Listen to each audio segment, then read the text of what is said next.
Когда ты слышишь звон колоколов, душа вдруг замирает бесконечно. И в этот мир о тяжести оков не думаешь, а думаешь о вечном.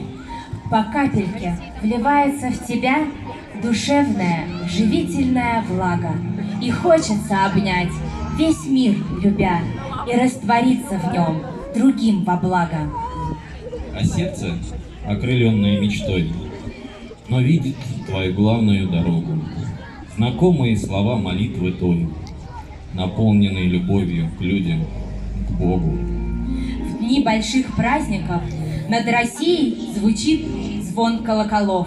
И сегодняшний день не исключение. Сегодня на нашем празднике звонари епархиальной школы колокольного звона нести благую весть. Руководитель Алексей Жуков. Сейчас в исполнении Андрея Токарева, звонаря храма святителя Николая Чудотворца города Пенза, прозвучит трезвон в традициях Новодевичьего монастыря.